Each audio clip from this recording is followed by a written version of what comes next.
Good morning. Glad you could join us. Hey, I traveled out to Arizona with my brother a couple weeks ago, and so I don't know why. It was just a short trip. What I don't know why is we're flying Southwest, and you have to check in. I've flown Southwest, I don't know, 20 times, 30 times, 40 times. I always check in because I try to check in right on time, or if I can't, I spend the 15 or 20 bucks for the early bird thing because I'm a large humanoid and I really like to sit on the aisle, all right? And so the day before the flight, my brother sends me a text and he goes, I'm on the A list, I got A15. It was like an hour and a half after the time I should have checked in. I'm like, I completely, totally forgot. And so I check in and I get like B58. I'm like, B58?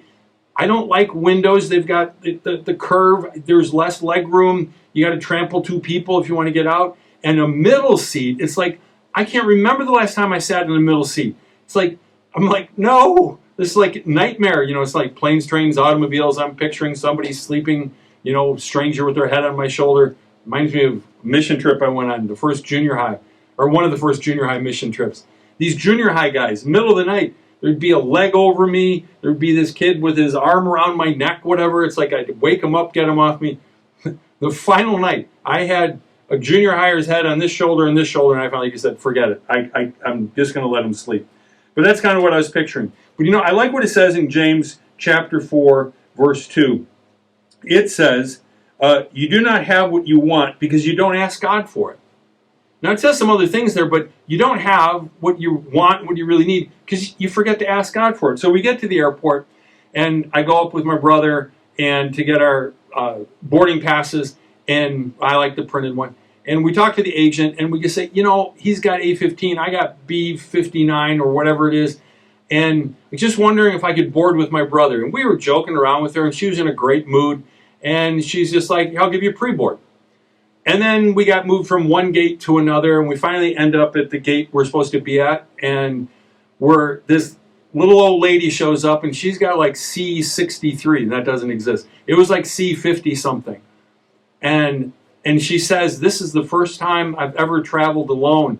And I looked at Rick because I know I've got pre-board. I'm actually ahead of my brother now. And so I'm going to have a hard time explaining why I'm pre-board, except that they gave it to me, okay?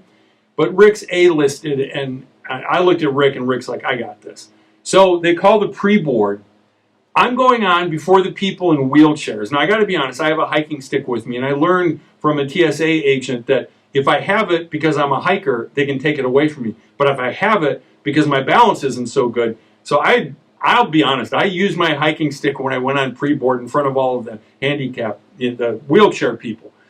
Then I got on there. It was great. There was nobody on the plane, so I took the front row. I sat in the cockpit. No, I didn't. I got a nice row. I helped the lady behind me. She'd asked me. She's like about 4'9". I said, yeah, I'll put your bag up top. Rick comes on. He's got Doria, the great-grandmother, with him, and she gets seated. We land in Phoenix. I help the other lady out. Grace just begets grace, and Rick's helping Doria out, and we're walking out of the airport. Well, actually, we're coming back to anyway, it doesn't matter. We're walking in the airport, and this little old lady, Doria, she's just like, I really appreciate you guys helping me. And it's like, no, it's no problem. We're happy to help out. And we walked her all the way because she'd said it was her first flight. And then she said something that I'm like, oh, she's a Christian. And then she said, I prayed. I said, Lord, this is my first flight. Would you have somebody help me?